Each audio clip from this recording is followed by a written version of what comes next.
جبرائیل کے ایک عابد و زاہد بندے کا کہ جس نے سال عبادت میں گزار دیے تھے، صحابہ کے دل میں اشتیاق پیدا ہوا کہ کاش ہماری بھی اتنی لمبی عمر ہوتی، ہم بھی ایسے ہی اللہ کی عبادت میں گزار دیتے۔ ہماری تو عمر کم ہے، جب عمر کم ہے ہمارے اعمال کم ہوں گے۔ جب اللہ کے پاک پیغمبر کی سماعتوں کی نظر یہ بات ہوتی ہے، میرے آقا کی سماعتوں سے یہ بات ٹکراتی ہے کہ صحابہ کو اشتیاق پیدا ہوا ہے، ہماری عمریں کم ہیں، ہم کو نیکیوں میں ان کا برابری نہیں کر سکیں گے، ان کا مقابلہ نہیں کر سکیں گے۔ رب نے جبرائیل کو بھیجا، جا میرے محبوب کو کہہ دے اگر ان کو میں نے عمریں زیادہ عطا کی تھی، آپ کی امت کی عمر کم ہے، میرے آقا نے خود فرمایا میری امت کی اوسط عمر 60 سے 70 سال کے برابر ہے۔ وَقَلَّ مَن يَجُوزُ ذَلِكَ، بہت تھوڑے اس سے آگے نکلنے والے ہیں، عمریں کم ہیں، لیکن میں اللہ نے ان کے لیے ایسے مواقع رکھ دیے ہیں جس میں عبادت تھوڑی کریں گے میں اللہ اجر و ثواب زیادہ عطا فرماؤں گا۔ انہی میں سے ایک مہینہ ہم پہ سایہ فگن ہے جسے رمضان کا مہینہ کہا ہے۔ اور میں کہا کرتا ہوں لوگوں باقی 11 مہینے بھی میرے اللہ کے، رمضان کا مہینہ بھی اللہ کا، لیکن فرق یہ ہے کہ باقی 11 مہینے بندہ اللہ کی رحمت کو تلاش کر رہا ہوتا ہے، جو ہی رمضان کا مہینہ شروع ہوتا ہے رمضان کے مہینے میں رب کی رحمت خود بندوں کو تلاش کرتی ہے۔ باقی مہینوں میں رحمت عطا کی جاتی ہے، اس مہینے میں رحمت لوٹائی اور برسائی جاتی ہے۔ انسان کے دامن تنگ پڑ جاتا ہے، مخلوق کا مانگنے والا دامن تنگ پڑ جاتا ہے، رب العالمین کی طرف سے عطاؤں میں کمی نہیں آتی۔ آج رمضان ہم پہ سایہ فگن ہے، آؤ اللہ کے پاک پیغمبر کی حیات طیبہ سے دیکھتے ہیں میرے آقا کس طرح رمضان کا استقبال کیا کرتے تھے، کس طرح میرے آقا رمضان کے لیے تیاری کیا کرتے تھے۔ ابھی رمضان کا چاند نظر نہیں آیا ہوتا تھا، ابھی رجب کا چاند نظر آتا تھا، رجب پھر شعبان پھر رمضان۔ رجب کے مہینے کا چاند نظر آتا 2 مہینے پہلے، میرے آقا چاند دیکھتے اور ہاتھ اٹھا کے اللہ کے پاک پیغمبر اللہ سے ایک دعا کیا کرتے۔ میرے آقا فرماتے اللہم بارک لنا فی الرجب والشعبان وبلغنا الى رمضان۔ اللہ ہمارے لیے اس رجب اور شعبان کے مہینے میں ہمارے لیے اللہ رحمتیں پیدا فرما، برکتیں پیدا فرما، یہ دونوں مہینے ہمارے لیے برکت فرما۔ پھر آقا فرماتے اللہ ہمیں اپنی رحمت کے ساتھ، اے اللہ خیریت و عافیت کے ساتھ اپنی رحمتوں والا رمضان کا مہینہ عطا فرما۔ میرے آقا دعا فرماتے اللہ رمضان کا ہمیں مہینہ عطا فرما۔ کیوں؟ اس لیے یہ مہینہ سارے مہینوں کا سردار ہے، یہ مہینہ سارے مہینوں سے اعلیٰ ہے۔ حدیث پاک میں آتا ہے جو ہی رمضان کا مہینہ شروع ہوتا ہے رب آسمانوں کے دروازے کھول دیتے ہیں، رمضان ختم ہونے تک اللہ آسمانوں کے دروازے بند نہیں کرتے. قبرستانوں میں لوگوں کو گناہگاروں کو عذاب دیا جا رہا ہوتا ہے. کوئی کس عذاب میں مبتلا کوئی کس عذاب میں مبتلا ہے. جو یہ رمضان کا مہینہ شروع ہوتا ہے قبرستانوں سے مردوں سے عذاب اٹھا لیا جاتا ہے. وہ حیران ہو کے کہتے ہیں ارے کیا ہوا؟ اللہ کی رحمت ہو گئی, اللہ کا فضل ہو گیا, ہماری سزا ختم کر دی, ہم بے عذاب اللہ نے ہٹا دیا. وجہ کیا ہے؟ انہیں بتایا جاتا ہے کہ اللہ کی رحمت اس لیے ہوئی ہے کہ رمضان کا مہینہ شروع ہو گیا ہے. جو ہی رمضان شروع ہو رب قبرستانوں سے عذاب ہٹا دیتے ہیں, رب جنت کے دروازے کھول دیتے ہیں, جہنم کے دروازے بند کر دیے جاتے ہیں. رمضان سارے کا سارا مہینہ جہنم کے دروازے بند ہوتے ہیں, جنت کے دروازے کھلے ہوتے ہیں. حدیث پاک میں آیا ہے میرے آقا فرماتے ہیں سارا سال جنت سجائی جاتی ہے رمضان کے مہینے کے لیے, جنت سجائی جاتی ہے. جو ہی رمضان کا مہینہ شروع ہوتا ہے اللہ کے نیک بندے روزہ رکھتے ہیں تو جنت فریاد کر کے کہتی ہے اللہ اپنے ان بندوں میں سے ہمارے لیے بندے مقرر فرما.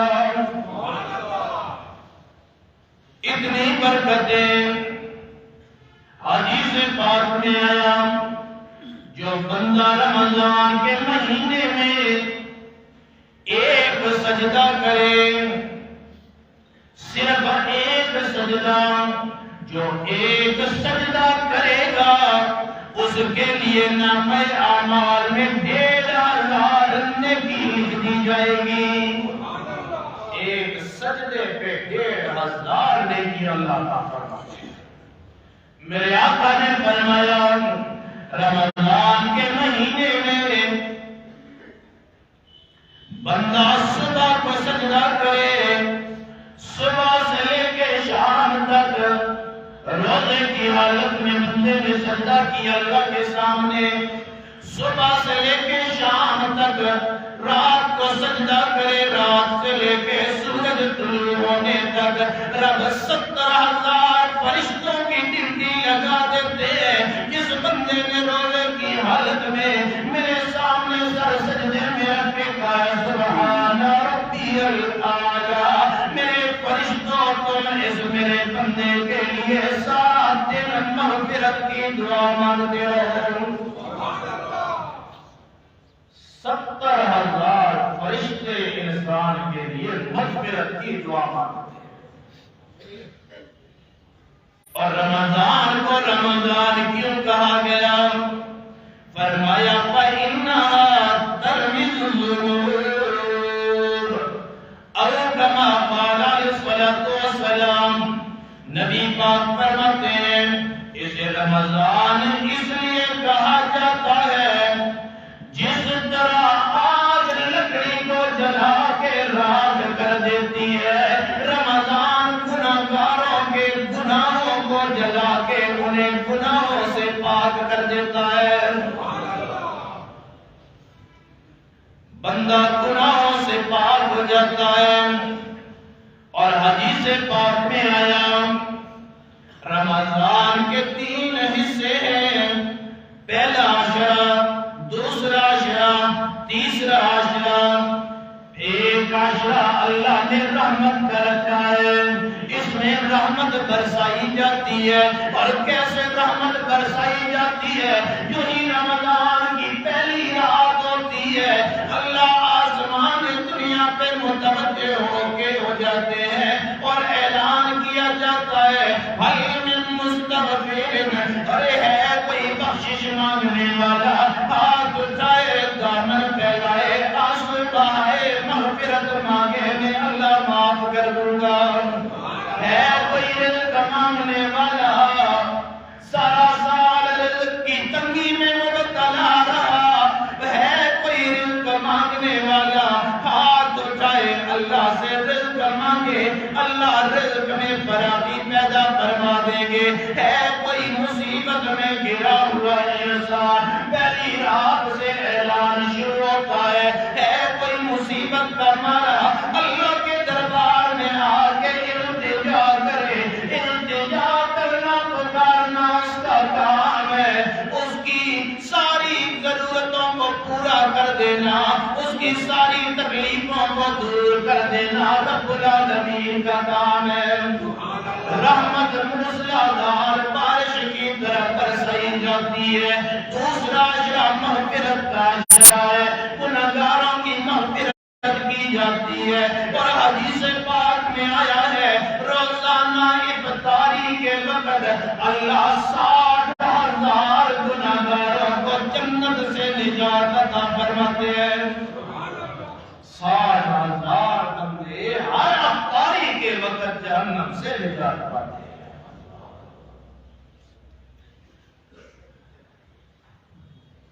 مغفرت کا مہینہ، جہنم سے نجات کا مہینہ، جہنم سے تیسرا اشرا جہنم سے نجات حاصل کرنے کا ہے۔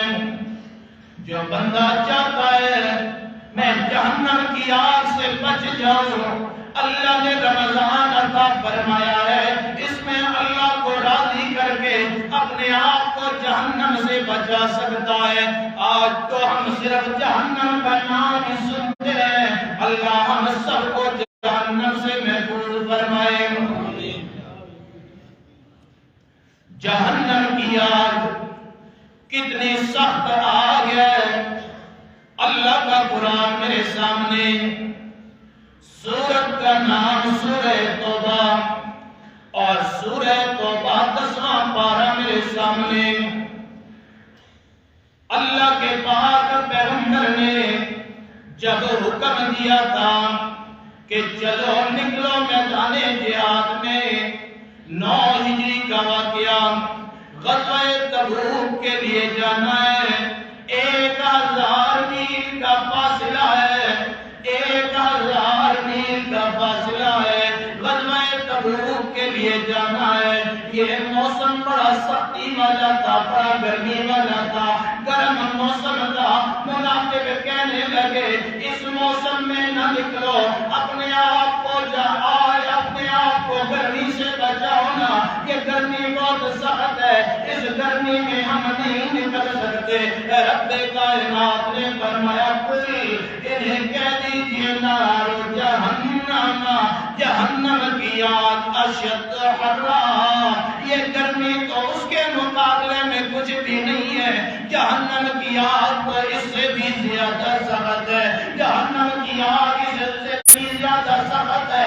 آقا جہنم کی آگ کتنی سخت ہے، میرے آقا نے فرمایا دنیا کی آگ سے جہنم کی آگ 70 گنا زیادہ تیز ہے، 70 گنا زیادہ سخت ہے۔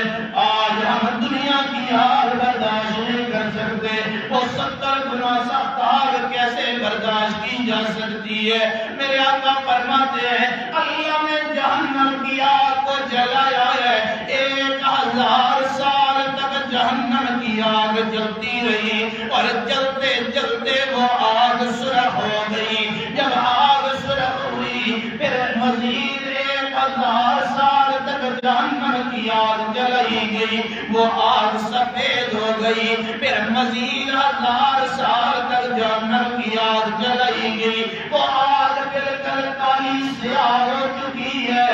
اب وہ جہنم کی آگ کالی سیاہ آگ ہے، اور حضرت عبداللہ ابن مسعود رضی اللہ تعالیٰ عنہ کی روایت ہے، فرماتے ہیں وہ اتنی سخت آگ ہے اگر ایک چنگاری جہنم کی مشرق میں ڈال دی جائے، زمین کے ایک کنارے پہ مشرق میں ڈال دی جائے، اس کی حرارت سے مغرب والے بھی جل اٹھیں گے۔ علامہ ابن کثیر رحمہ اللہ نے تفسیر ابن کثیر میں حدیث ذکر کی ہے، فرماتے ہیں اگر کسی مسجد میں 1.25 لاکھ بندے اکٹھے ہوں، 1.25 لاکھ آدمی اکٹھے ہوں، ان میں ایک جہنمی کو لایا جائے، وہ جہنمی سانس لے لے تو 1.25 لاکھ آدمی جل کے راکھ ہو جائیں گے. اتنی سخت آگ ہے، اتنی شدید آگ ہے جسے کوئی برداشت نہیں کر سکتا. مامون الرشید کا زمانہ، امام اصمعی رحمہ اللہ، رمضان کا مہینہ آیا، گرمی کا موسم تھا. سوچا یہاں گرمی زیادہ ہے، میں طائف چلا جاتا ہوں. طائف کا موسم مکے کی نسبت اچھا ہے، ذرا ٹھنڈا ہے.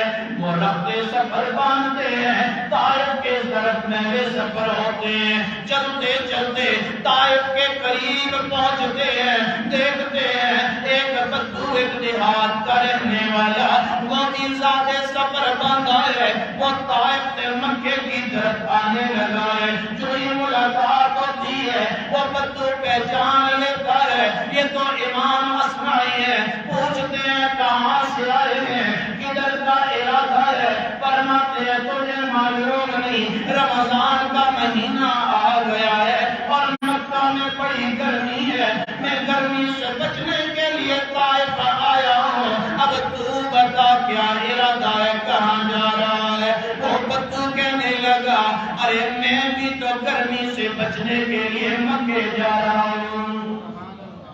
وہ حیران ہو گئے، گرمی تو طائف میں نہیں، گرمی تو مکہ میں ہے.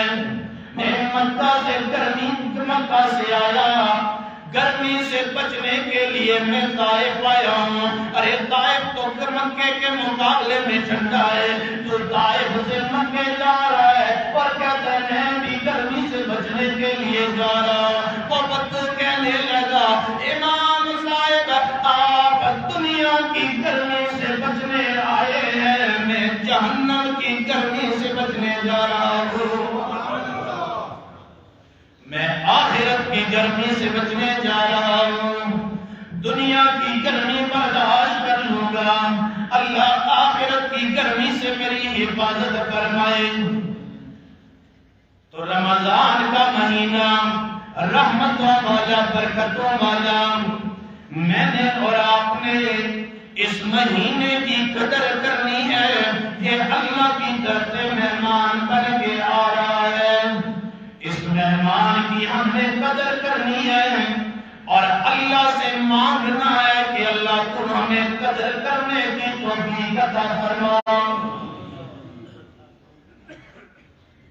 جب تک اللہ کی طرف سے توفیق نہ ہو انسان ایک قدم نہیں اٹھا سکتا، ایک جملہ نہیں بول سکتا جب تک رب کی طرف سے توفیق. اور جسے اللہ توفیق عطا کر دے، مولانا اشرف علی تھانوی رحمہ اللہ کے سامنے بندہ آیا، عصر کی نماز کا وقت ہے، آ کے کہتا ہے حضرت مجھے بتائیے نا، میں نے ظہر کی نماز جماعت کے ساتھ ادا کی ہے، اگر وہ ظہر قبول ہوئی میں عصر کی نماز ادا کروں، اگر ظہر قبول نہیں ہوئی مجھے عصر کی نماز پر ادا کرنے کی کیا ضرورت ہے، پھر تو میں عصر بھی ادا نہیں کروں گا. حضرت نے فرمایا یہ میں تو نہیں جانتا، یہ تو رب جانتا ہے، جس کے لیے تو نے پڑھی ہے وہ رب العالمین ہی جانتا ہے قبول ہوئی کہ نہیں ہے، کیونکہ پڑھنا بندے کا کام ہے، قبول کرنا تو رب العالمین کا کام ہے. میں تو صرف اتنا جانتا ہوں کہ ظہر کا تیرا مسجد میں آنا، اللہ کے گھر میں آ کے سر سجدے میں رکھ کے اللہ کے سامنے سبحان ربی الاعلی پڑھنا اللہ کو اتنا پسند آیا ہے کہ اللہ نے تجھے دوبارہ اپنے گھر میں بلا لیا ہے. جسے رب توفیق دے گا. علماء نے لکھا ایک بندہ سفر کر رہا ہے، نوکر اس کے ساتھ ہے، ملازم غلام ساتھ ہے، چلتے چلتے راستے کے کنارے ایک مسجد آئی، سواری کو روکا گیا، مالک نے کہا ذرا آرام کر لیتا ہوں، نوکر نے کہا آپ آرام کر لیجئے، مجھے اجازت دیجئے، یہ مسجد ہے، اللہ کا گھر ہے، میں یہاں دو نفل پڑھنا چاہتا ہوں۔ کہا اجازت ہے لیکن جلدی واپس آنا ہے۔ اب مالک دروازے کے باہر بیٹھا ہے انتظار میں، یہ غلام نوکر اندر گیا ہے، اللہ کے سامنے ہاتھ باندھ کے کھڑا ہو گیا ہے، اللہ کے سامنے ہاتھ باندھ کے کھڑا ہو گیا ہے۔ جو یہ قرآن پڑھنا شروع کیا ہے، اتنی لذت محسوس ہوئی ہے، دو رکعت ختم ہوئے، پھر دعا کی نیت کر دی، وہ ختم ہوئے، پھر دعا کی نیت کر دی۔ وہ آقا اور اس کا آقا اور مالک وہ باہر دروازے پہ کھڑا ہے، غلام اللہ کے دربار میں ہے، یہ دروازے پہ بیٹھا ہے، وہ در پہ پڑا ہے، زبان حال سے کہتا رہا تو جب تک در نہ کھولے گا میں تب تک در نہ چھوڑوں گا، تو جب تک در نہ کھولے گا میں تب تک در نہ چھوڑوں گا۔ حکومت اپنی اپنی ہے، ادھر تیری ادھر میری، اللہ میں تیرے دربار میں آیا ہوں، نفل پہ نفل پڑے جا رہا ہے، ادھر سے مالک آواز دے کے کہتا ہے غلام جلدی آ، غلام جلدی آ، میں نے آگے سفر پہ جانا ہے۔ غلام اندر سے جواب دے کے کہتا ہے میں تو آنا چاہتا ہوں، مجھے باہر آنے نہیں دیتا، مجھے باہر آنے نہیں دیتا۔ اس مالک کو بڑا تیش آ جاتا ہے، یہ نوکر میرا ہے، غلام میرا ہے، اسے اندر روکنے والا کون ہے؟ بڑے تیش اور غصے میں آ کے کہتا ہے ارے کون تجھے باہر آنے نہیں دیتا؟ غلام ادب سے کہتا ہے میرے آقا میرے مالک، جو تجھے اندر نہیں آنے دیتا وہ مجھے باہر نہیں آنے دیتا۔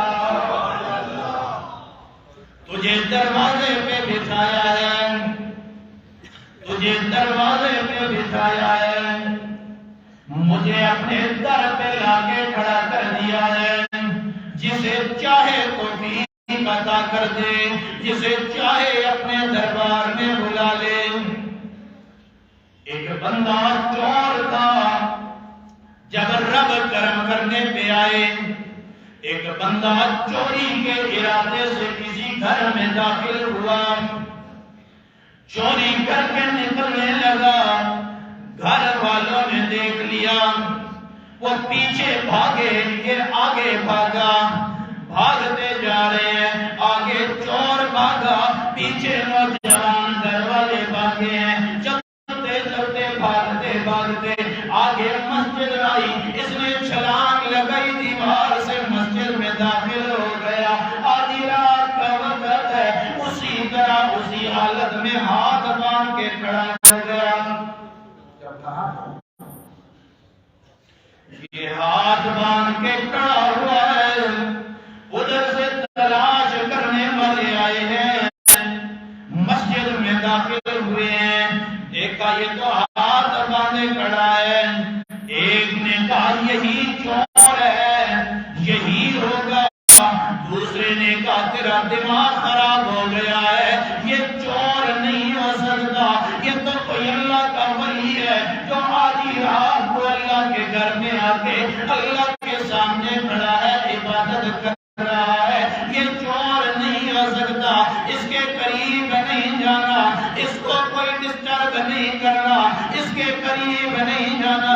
وہیں سے واپس پلٹ جاتے ہیں، جب لوگ واپس پلٹتے ہیں، یہ بندہ جو چور تھا جھوٹی نماز میں کھڑا ہوا تھا، فوراً سجدے میں گر کے کہتا ہوا میرا اللہ میں جھوٹ بول کا تیرے دربار میں آیا، تو نے میری عزت رکھ لی، اتنی تو نے میری عزت میری لاج رکھ دی، اللہ اگر میں سچے دل سے تیرے دربار میں آؤں گا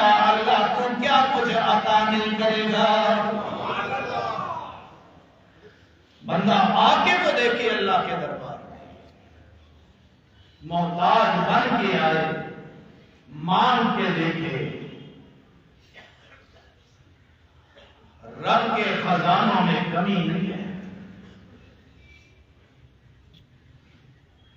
اور مخلوق میں سے کسی سے مانگو وہ ناراض ہوتا ہے، اور رب وہ ذات ہے جس سے نہ مانگو تو ناراض ہوتا ہے۔ جتنا رب سے مانگتے جاؤ گے اللہ راضی ہوتے جائیں گے، اللہ عطا کرتے جائیں گے۔ تو اب یہ مہینہ رحمتوں اور برکتوں کا مہینہ ہے، رحمت لوٹنے کا مہینہ ہے، مغفرت کروانے کا مہینہ ہے۔ مگر بڑے افسوس سے کہنا پڑتا ہے، تنہا مادار دارشر امبا کجا کجانی ہم، کوئی ایک درد دل ہو تو بندہ بیان کرے۔ باقی ممالک میں رمضان کا مہینہ ہوتا ہے، چیزیں سستی کر دی جاتی ہے، مسلمان روزے رکھیں گے، اللہ کی عبادت کریں گے، اور ہمارے معاشرے میں رمضان کا مہینہ شروع ہونے کو ہوتا ہے، رمضان شروع ہوتا ہے چیزوں کے ریٹ بڑھا دیے جاتے ہیں، اور رمضان کے مہینے کو سیزن کہا جاتا ہے۔ کہتے ہیں کہ نہیں کہتے؟ بولو یار، سیزن کہتے ہیں کہ نہیں؟ فلاں کا بھی سیزن ہے، فلاں کا بھی سیزن ہے، فلاں یہ سیزن ہے، لیکن نیکیاں کمانے کا سیزن ہے، یہ حرام کمانے کا سیزن نہیں ہے۔ جو ناجائز منافع خوری کرتا ہے یہ حرام ہے۔ امت محمد رسول اللہ کو سکھ پہنچاؤ، سکھ نہیں پہنچا سکتے تو دکھ پہنچانے کی اجازت نہیں ہے۔ یہ اپنی مغفرت کروانے کا مہینہ ہے، یہ دنیا بنانے کا نہیں، یہ آخرت بنانے کا مہینہ ہے۔ تم مخلوق پہ رحم کرو، خالق تم پہ رحم کرے گا۔ تم اگر دونوں ہاتھوں سے لوٹو گے پھر رب کی رحمت کے کیسے طلبگار ہو سکتے ہو؟ ایک مسئلہ بتاؤ، جانتے تو سبھی ہیں، ایک بندہ بازار میں چوری کرتا ہے، دوسرا بندہ ہے جو مسجد میں چوری کرتا ہے، دونوں کا جرم برابر ہے، چوری اس نے بھی کی، چوری اس نے بھی کی، اس نے بازار میں کی، اس نے اللہ کے گھر میں کی، دونوں کا جرم برابر ہوگا۔ اسی طرح میرے دوست، ظلم ہے، مگر ایک وہ ظلم ہے جو غیر رمضان میں کیا جاتا ہے، ایک وہ ظلم ہے جو رمضان کے مہینے میں کیا جاتا ہے، یہ دونوں برابر نہیں ہو سکتے۔ اللہ ہم سب کو سمجھ کی توفیق عطا فرمائے۔ تو یہ مہینہ رحمت لوٹنے کا ہے، برکتیں حاصل کرنے کا ہے، اللہ کو منانے کا مہینہ ہے، مال بنانے کا مہینہ نہیں۔ اور میرے آقا نے فرمایا تھا، جب جبرائیل امین نے فرمایا تھا، ہلاک ہو جائے وہ بندہ جس کی زندگی میں رمضان آیا اور اپنی بخشش نہیں کرا سکا۔ میرے آقا نے منبر پہ قدم رکھتے ہوئے فرمایا تھا، آمین، میری تعین کی شامل ہے، یہ بندہ ہلاک ہونے کے قابل ہے، اسے رمضان ملا اور اپنی مغفرت نہیں کرا سکا۔